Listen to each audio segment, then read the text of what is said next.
Hello and welcome, movie fans, to Cinema RoundUp, where we review and discuss films. This is a film review avoiding any major plot points and spoilers. My name is David, and today we are reviewing Downsizing. The film takes place in the future, or an alternate universe, where scientists have solved the world's overpopulation problem after they are able to successfully shrink humans down to 5 inches. This new discovery and irreversible procedure leads many people, including Paul Safranek, played by Matt Damon, and his wife, Audrey, played by Kristen Wiig, to decide to downsize, as life in the community for the small has more benefits than normal life. But when Audrey ends up getting cold feet and bailing on the procedure, Paul is left alone to continue his life in this new world. Once the movie was over, I couldn't tell if I really enjoyed the story or the exploration of the premise and its world building. I really had to think it over. Something I didn't have to think over was my opinion on this film's humor. It's pretty funny. I thought it'd be lighthearted and have a few jokes, but it's that and a bit more. It has a quirky sense of humor. Even the musical score, which was well done, has this buoyant, surreal, comedic tone to it. In case you were wondering, the joke is always about how normal things look gigantic. There are other types of jokes, but most of them are the visual gags. For the most part, they are actually entertaining to see, particularly when you can see the interaction between the downsized and the large items. I think it's because it's so downplayed in the film, where the characters act as if it's just normal, everyday stuff, which, yeah, it would be, but as the audience experiences it for the first time, it's entertaining to see.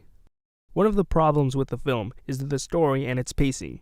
The film takes a big hit after the follow-through on its premise. It takes quite a bit to find itself and for it to find another plot. It's almost as if the filmmakers went, you know what would be an interesting movie? If people chose to miniaturize themselves and lived in communities for small people. What would that be like? Okay, so I wrote that, but now I still need about an hour to kill.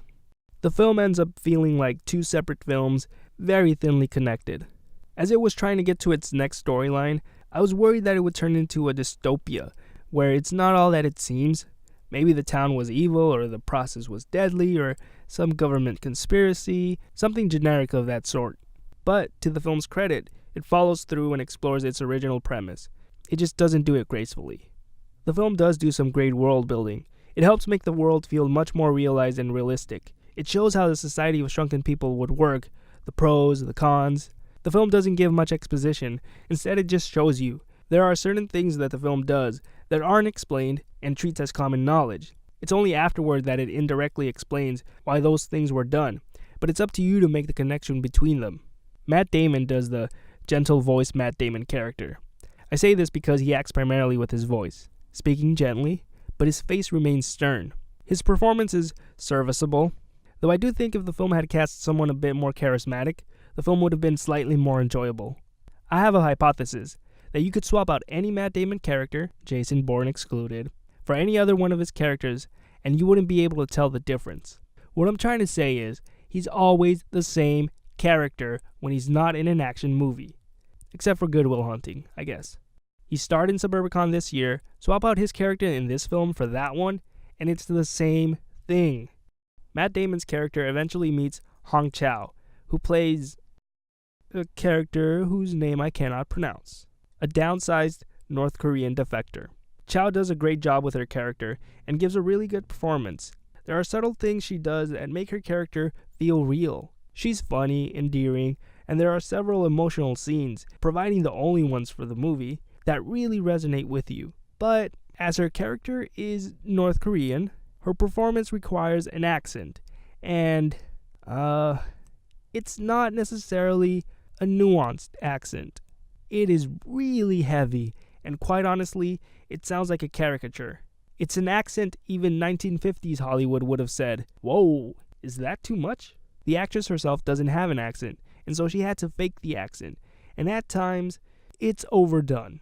After you first meet her character, you do get accustomed to it, but then there are moments in which it sticks out, and this is what leads me to believe it is overdone.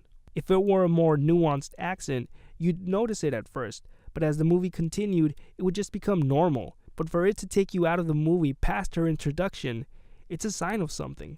Christoph Waltz is also in this movie, and he's eccentric. That's it. That's all you need to know about his character. Actually, he's European too, so an eccentric European. Normally, when whatever film I'm watching is over, I know how I feel about it. As I said before, I wasn't sure how I felt about this one.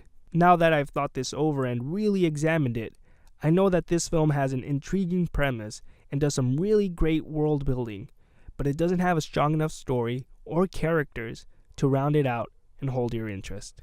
Downsizing earns itself a 6. This isn't a bad film, and I do believe many people will enjoy this and find it charming, but an interesting premise, unfortunately, ends up being wasted. Alright everyone, that's all I have to say about that.